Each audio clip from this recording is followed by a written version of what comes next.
Histoire d'en dire plus.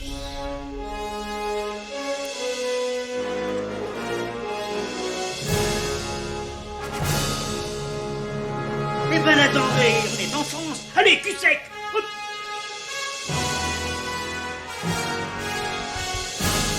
Personne ne peut le croire et pourtant c'est vrai, ils existent, ils sont là, Tarnatata. Non. Il faut qu'on pète.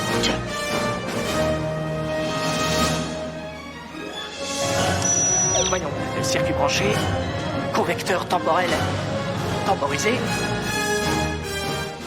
Bonjour, bienvenue sur Histoire d'en dire plus. Aujourd'hui, on continue avec la saga Batman, de la trilogie Nolan en particulier. On va commencer par le premier film, celui qui a ouvert cette trilogie. J'ai nommé Batman Begins, ou Batman le Québécois. Batman le commencement en québécois. Allez, c'est parti mon kiki.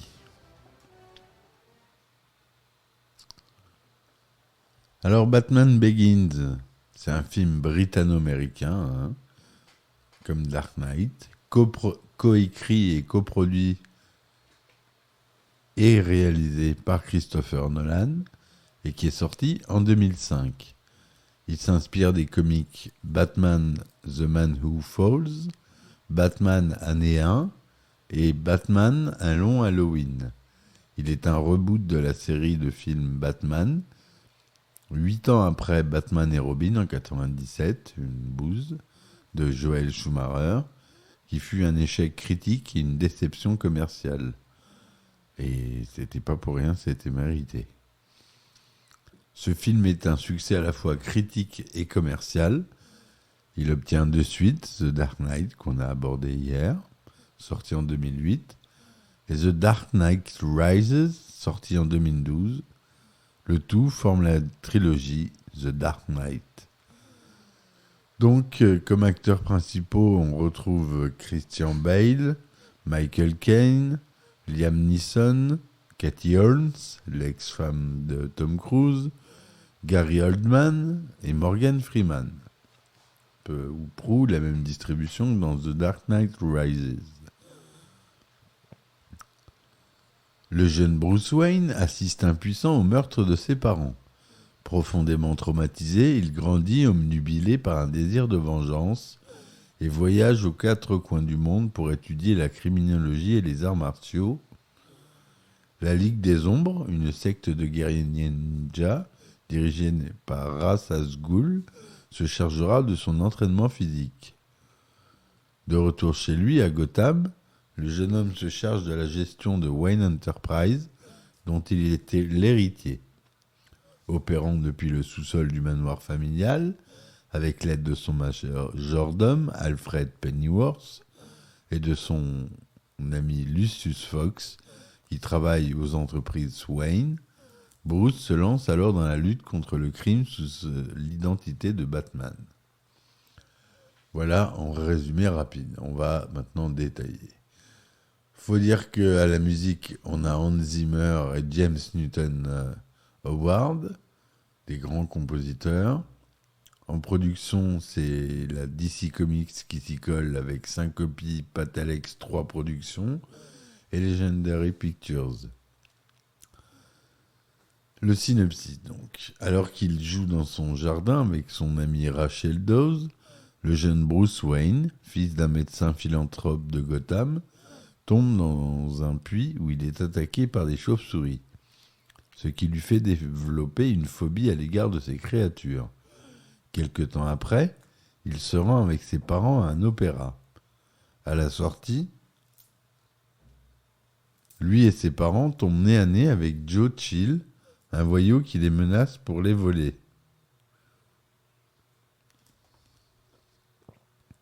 Dans un moment de panique, le bandit tue les parents et s'enfuit, laissant le jeune Bruce seul et désemparé.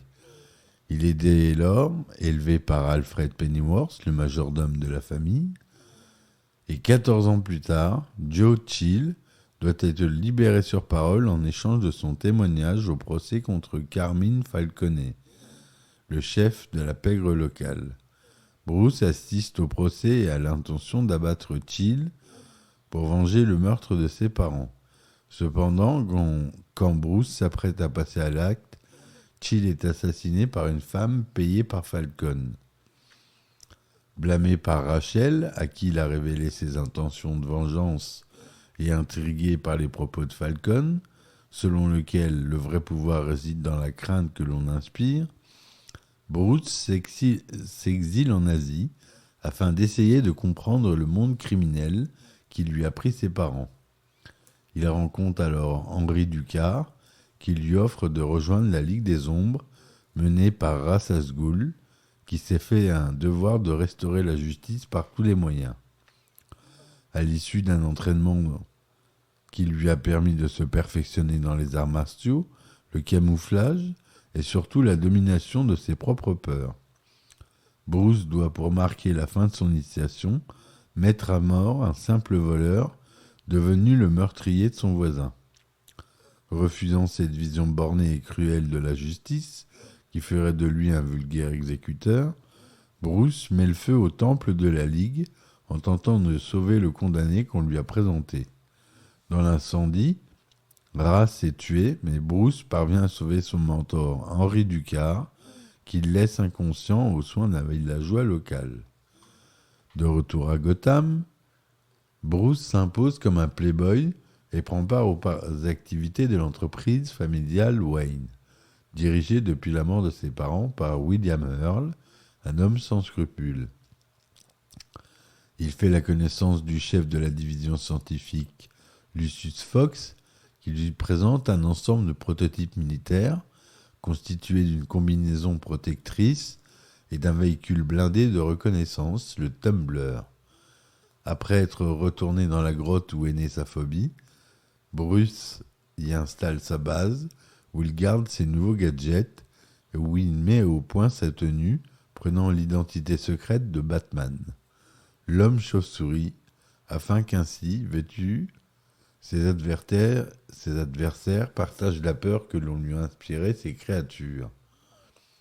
Sous cette couverture, il intercepte une cargaison de drogue et remet à Rachel Dawes, devenue l'assistante du procureur, des preuves incriminant Falcone. Ce dernier, jusque-là intouchable, est alors arrêté sous la supervision du sergent de police James Gordon, dont l'honnêteté est devenue une vertu rare à Gotham. Gotham, qui est une série que je vous conseille, petit aparté, dans le synopsis, qui est super bien. C'est une super série qui explique, qui s'est arrêtée trop tôt malheureusement, qui explique un peu les Falcone et les Maroni qu'on voit dans la trilogie, tout le côté mafieux, c'est vraiment une bonne série, je vous conseille de la regarder, ça s'appelle Gotham. Voilà. Incarcéré à la prison de Gotham, Falcone et ses hommes demain sont placés sous le contrôle du docteur Jonathan Crane, psychiatre corrompu qui les manipulait jusque-là. À l'aide d'une drogue hallucinogène qu'eux-mêmes importaient, Crane, coiffé d'un masque en toile de jute, les plonge dans un état psychotique où il apparaît sous les traits de l'horrifiant épouvantail, les rendant ainsi incapables de témoigner. Alors que Batman enquête sur le docteur Crane, qui est devenu suspect, celui-ci lui fait inhaler du gaz anxiogène avant d'en profiter pour l'asperger d'essence et l'immoler. Désorienté, Batman parvient néanmoins à s'enfuir pour être finalement secouru par Alfred et se voir remettre un antidote par Lucius Fox. Ce faisant, Rachel poursuit ses investigations concernant le rapport du Dr Crane au sujet de la folie soudaine de Falcone à l'asile d'Arkham. Elle ne tarde pas à découvrir Crane, occupé à répandre la drogue psychotique dans le réseau d'eau courante de la ville. Mais avant qu'il ne puisse s'échapper, elle est rattrapée par celui-ci qui lui fait inhaler une dose concentrée de gaz. Batman arrive à son secours et neutralise Crane et ses hommes. Ces derniers ont déjà appelé la police qui est venue en renfort à Arkham. L'état de Rachel empire. Batman l'emporte dans la Batmobile afin de la sauver. C'est alors que débute une course-poursuite dans la ville. Après avoir semé la police, il arrive dans son repère, la Batcave, administre à Rachel l'antidote et lui remet 2 doses supplémentaires, l'une pour Gordon et l'autre pour la production de masse, afin de pallier une éventuelle intoxication massive de la ville. De retour chez lui, Bruce s'apprête à fêter son anniversaire lors d'une soirée de gala, mais il retrouve avec surprise Henry Ducard, qui se trouve être en réalité Ra's al Ghul. Celui-ci expose alors son intention de détruire Gotham, qui, à ses yeux, est une ville désormais corrompue et irrécupérable. Il avait déjà tenté de la mettre à genoux bien avant sa rencontre avec Bruce, en lançant une stratégie de sape économique, limitée tant bien que mal par la philanthropie de Thomas Wayne, le père de celui-ci. En possession d'un dispositif à micro-ondes capable de vaporiser l'eau à distance, qu'il a volé à Wayne Enterprise, il projette ainsi de répandre dans l'air la substance jusque-là mélangée aux eaux de la ville et seulement efficace par inhalation, en vue de créer un phénomène de panique et de violence de masse. Après avoir feint l'ivresse et tenu des propos injurieux pour faire quitter les lieux aux invités afin de les protéger de la confrontation à venir, Bruce est finalement assommé et abandonné dans son manoir, en proie aux flammes, qu'un incendie provoqué par Ra's al Ghul. Bruce est sauvé de justesse par Alfred, mais Ra's al Ghul met son plan à exécution et la panique s'installe dans une partie de la ville, alors que de nombreux détenus de l'asile d'Arkham sont libérés. Sur le point d'être prise par une foule, sous l'effet de la substance de Ra's al Ghul, Rachel est secourue par Batman, qui lui révèle alors à sa demande sa véritable identité. Peu de temps après, Ra's al Ghul embarque sur un wagon de monorail de la ville avec le dispositif à micro-ondes avec pour destination la tour Wayne, centre névralgique des réserves d'eau de la ville, assurant une catastrophe si jamais il y parvient. Ra's al Ghul est rattrapé par Batman et le combat s'engage. Ra's est finalement battu, alors que Batman le tient à sa merci. Il est trop tard pour stopper le monorail. Cependant, Gordon, à qui Batman avait confié la Batmobile, réussit à devancer le monorail et parvient à utiliser le système d'armement du véhicule pour faire effondrer le rail juste avant le passage du métro, ce qui amène le monorail à s'écraser après que Batman lui réussit de justesse à s'en échapper, condamnant Ra's al Ghul à une mort inévitable. Finalement, Bruce reprend ses droits sur Wayne Enterprise, à la tête de laquelle il place Lucius Fox, après avoir licencié Earl. Il se lance alors dans la reconstruction de son manoir, sur les conseils d'Alfred, des fondations réaménagées pour mieux accueillir ses équipements secrets, alors qu'un soir, Batman découvre sur le toit du commissariat le tout nouveau Bat-Signal. Gordon, nouvellement promu inspecteur, l'informe que de nombreux criminels échappés d'Arkham sont encore dans la nature. À cela s'ajoutent 3 hommes dangereux à lui seul. L'épouvantail fera son apparition une deuxième fois pour se venger de Batman, mais ce n'est pas tout, encore 2 autres ennemis vont apparaître, le Joker et Double Face.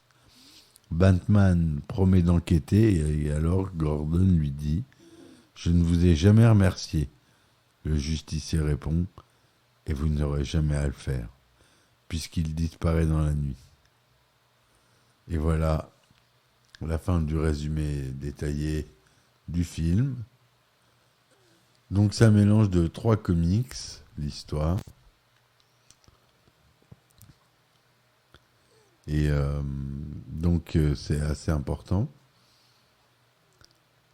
La réalisation est très esthétique. Il a mis en place dans ce film ce qu'on retrouvera dans les 2 autres films, avec au décor notamment Nathan Crowley au costume Lindy Hemming, qui s'occupera des costumes et des décors dans la trilogie. À la photographie, c'est toujours Wally Pfizer. Le budget est de 150 millions de dollars. On parle anglais dans le film et mandarin.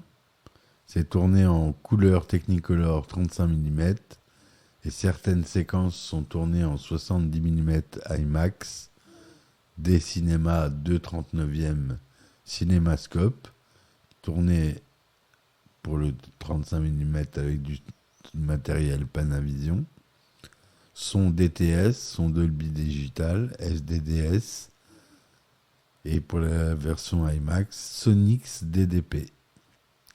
La durée est de 140 minutes.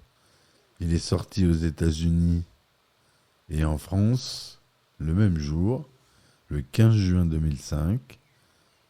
Interdit aux moins de 13 ans aux États-Unis. En France, il était tout public. Christian Bale y joue Bruce Wayne Batman. Michael Caine y joue Alfred Pennyworth. Liam Neeson y joue Henry Ducard, Ra's al Ghul. Katie Holmes y joue Rachel Dawes. Gary Oldman reprend le rôle de Jim Gordon. Morgan Freeman, celui de Lucius Fox. Cillian Murphy joue l'épouvantail, Dr. Jonathan Crane. Falconet est joué par Tom Wilkinson. Le faux Ra's al Ghul est joué par Ken Watanabe. On connaît. Voilà en grands acteurs. On a Colin McFarlane aussi, qui joue le commissaire Gillian Loeb. Ça fait une bonne... On a Rutger Hauer aussi, qui joue Richard Earl. Durant le tournage de Batman et Robin, la Warner Bros. Est très impressionnée par les rushs et charge rapidement Joel Schumacher de préparer un autre film. Akiva Goldsman, scénariste de Batman Forever et Batman et Robin, refuse ce troisième film. En 1996, Warner Bros. Et Joel Schumacher engagent Mark Protosevich pour écrire ce film, prévu alors pour 1999. Le titre envisagé est alors Batman Unchained ou Batman Triumphant. Le script de Protosevich fait de l'épouvantail l'antagoniste principal, alors que le Joker doit revenir en hallucinant l'esprit de Batman. Harley Quinn doit aussi apparaître pour venger le Joker. George Clooney, Chris O'Donnell et Alicia Silverstone devaient reprendre leurs rôles respectifs de Batman, Robin et Batgirl. Joel Schumacher contacte Nicolas Cage pour incarner l'épouvantail. Le projet sera cependant arrêté à la suite de critiques négatives reçues par Batman et Robin, une horreur ce film. Darren Aronofsky a alors été contacté pour reprendre le projet Batman Triumphant, ce qui aurait pu donner un très bon film. J'adore Darren Aronofsky. La Warner évoque aussi la possibilité d'adapter la série d'animation Batman la relève ou Batman année 1 de Frank Miller. Andrew Kevin Walker tentera ensuite de convaincre Warner Bros. De faire un film Batman vs Superman avec Wolfgang Petersen comme réalisateur. Dans l'optique d'une reprise de Batman la relève, l'idée a été d'associer pendant un temps de présenter un Bruce Wayne assez âgé. Le rôle principal et la réalisation de ce film ont alors été proposés à Clint Eastwood, associé fidèle de la Warner, qui a cependant refusé. La réalisation a également été proposée à Lana et Lily Wachowski, les sœurs qui étaient des hommes qui ont réalisé Matrix, qui ont refusé, préférant se concentrer sur leur projet de suite à Matrix. En janvier 2003, la Warner engage alors Christopher Nolan pour développer un nouveau film. Quelques mois plus tard, David S. Goyer rejoint le projet comme scénariste. Christopher Nolan explique que son intention est de réinventer la franchise avec plus d'humanité et de réalisme. Le réalisateur remarque que les précédents films ont misé davantage sur le style que sur le côté dramatique et déclare s'inspirer de Superman de Richard Donner de 1978. Le film ne comporte aucune référence chronologique au film précédent réalisé par Tim Burton ou Joel Schumacher. Il s'agit donc d'une nouvelle série de films indépendante de la précédente, initiée en 1989, réalisée par Tim Burton avec Michael Keaton dans le rôle de Batman. Pour le rôle principal de Bruce Wayne, Nolan et les autres producteurs du film hésitaient entre Keanu Reeves, Jake Gyllenhaal, Guy Pearce, Billy Crudup, Christian Bale, Joshua Jackson, Ashton Kutcher, Alan Bailey, Steven Pasquale, Josh Hartnett et Hugh Dancy. Avant que Bale soit engagé, David Duchovny avait auditionné pour le rôle, tout comme Heath Ledger, avant qu'il ne soit choisi pour le rôle du Joker dans la suite, le Dark Knight, le Chevalier Noir, et Henry Cavill, qui lui sera choisi en tant que Superman à partir de Man of Steel. Christopher Eccleston a été envisagé pour incarner Jonathan Crane. Le rôle reviendra cependant à Cillian Murphy, qui avait également auditionné pour le rôle de Bruce Wayne. Ewan McGregor, Jeremy Davis ainsi que le chanteur Marilyn Manson furent également envisagés pour le même rôle. Pour incarner Rachel Dawes, personnage créé pour le film, Natalie Portman, Amy Adams, Reese Witherspoon, Rachel McAdams, Claire Danes, Sarah Michelle Gellar ont été envisagés avant que le rôle revienne à Katie Holmes. Daniel Day-Lewis et Viggo Mortensen furent tous deux envisagés pour le rôle de Ra's al Ghul. Guy Pearce fut également envisagé pour le même rôle, mais les producteurs l'ont trouvé trop jeune et pour le rôle. Finalement, c'est Liam Neeson qui obtient le rôle. L'oncle de Christopher Nolan, John Nolan, tient un petit rôle dans le film. Jeremy Theobald, qui jouait dans Doodlebug et Following, deux précédents films de Nolan, fait une brève apparition dans le rôle d'un membre influent de Wayne Enterprise, Fredericks. Kurt Russell, Chris Cooper et Dennis Quaid ont été envisagés pour le rôle du commissaire James Gordon avant que Gary Oldman ne soit choisi. Ce dernier devait à la base incarner un méchant. Pour le rôle d'Alfred Pennyworth, le premier choix était Anthony Hopkins, qui refusa le rôle au profit de Michael Caine. Pour le rôle de Lucius Fox, le premier choix était Lawrence Fishburne, avant que Morgan Freeman ne soit choisi. Avant le début du tournage, le réalisateur a organisé une projection de Blade Runner de Ridley Scott et a ensuite déclaré « C'est comme ça que nous allons faire notre Batman ». Le tournage débute en mars 2004 en Islande sur le glacier de Vatna... Alors là, je vais peiner à le dire. Vatnajökull, c'est imprononçable l'islandais. Certains décors extérieurs de Gotham sont créés dans un hangar à Cardington, en Angleterre. Le Mantmore Towers, château anglais du 19e siècle de style néo-gothique, néo-renaissance, situé dans le Buckinghamshire, sert de décor pour le Manor Wayne. Le tournage a eu également lieu ailleurs au Royaume-Uni, au studio de Shepperton, dans le comté d'Essex, Hatfield House, Stevenage, Canary Wharf, ainsi qu'aux États-Unis, à New York, dans le Waukegan et à Chicago. Pour ce qui est des effets spéciaux, ils ont fait appel à plusieurs sociétés, ce qui est devenu un classique maintenant.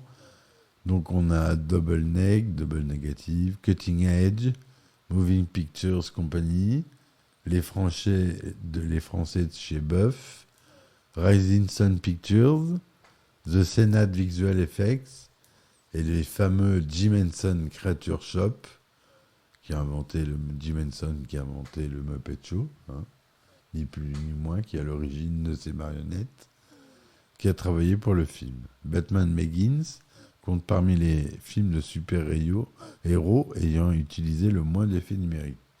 Dans le film, il n'y a pas beaucoup d'effets, ils sont invisibles, les effets. Il y a beaucoup de sociétés, mais c'est des effets totalement invisibles. On enlève des câbles, on déplace ci, on rajoute ça. Rien d'effets spéciaux vraiment super-héros, quoi. La musique, le CD Batman Begins est sorti le 15 juin 2005, édité par la Warner Bros. Records. Tous les morceaux sont composés par Hans Zimmer et James Newton Howard et ont pour le titre le nom d'un genre de chauve-souris. Eh oui, vous ne le saviez pas. Les premières lettres des noms des morceaux, 4 à 9, forment le nom Batman. Donc, le Vespertilio, Espexicus, Myotis, Barbastella, Artibedus, ça c'est des noms de titres. Et c'est les types de chauves-souris. Des extraits de cette bande sonore ont également servi pour des films ou séries télévisées sur d'autres super-héros.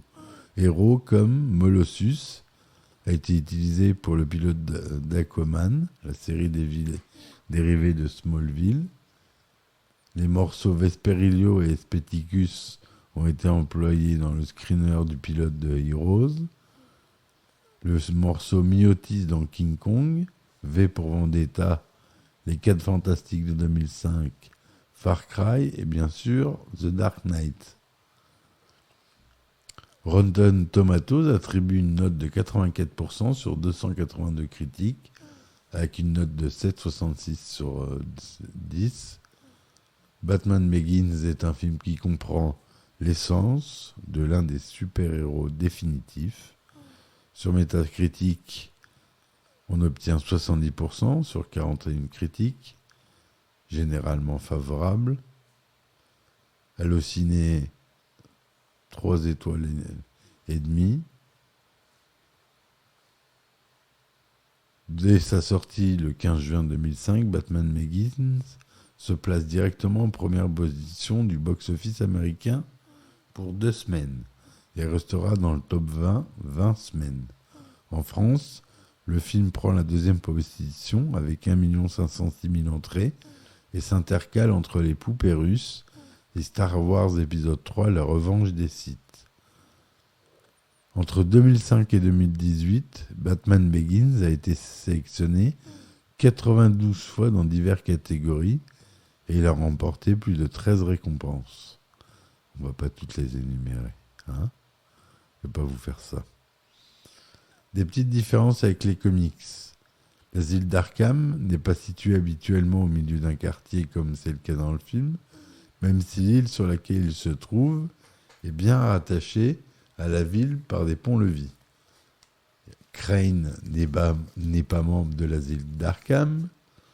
Lucius Fox ne sait pas dans le comics que Bruce Wayne est Batman, alors qu'ici il le devine forcément.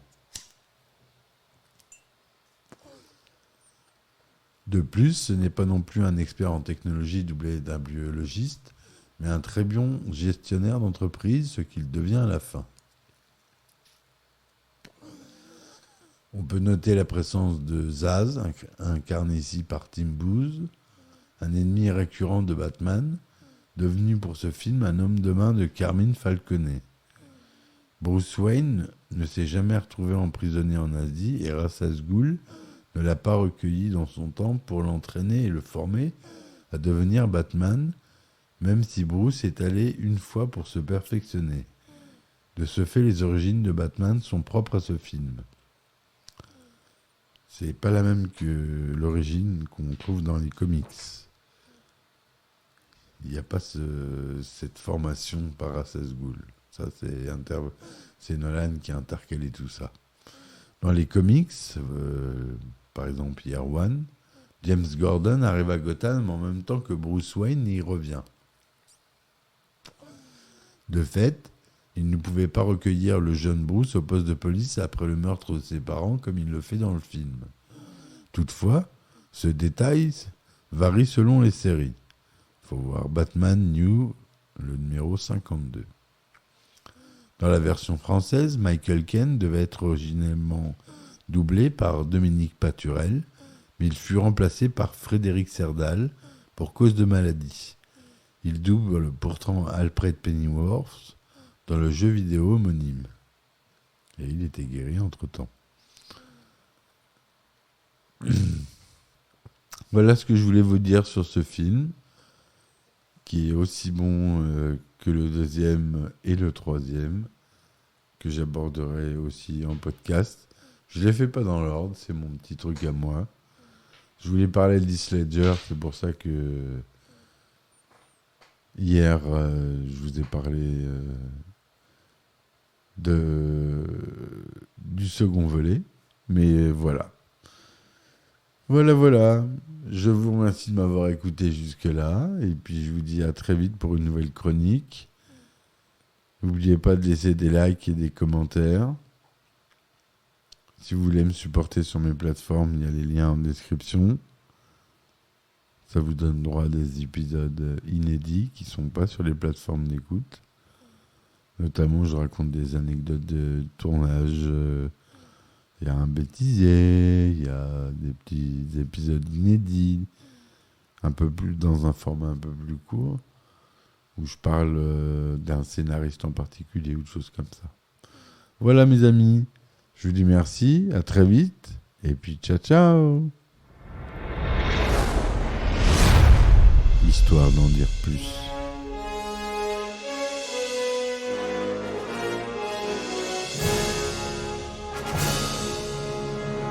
Eh ben attendez, on est en France. Allez, cul sec.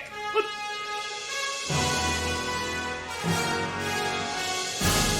Personne ne veut le croire et pourtant c'est vrai, ils existent, ils sont là, Tarnatata.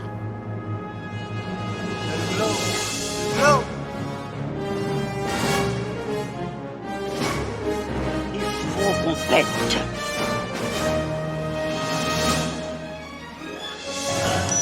Voyons, circuit branché, convecteur temporel temporisé,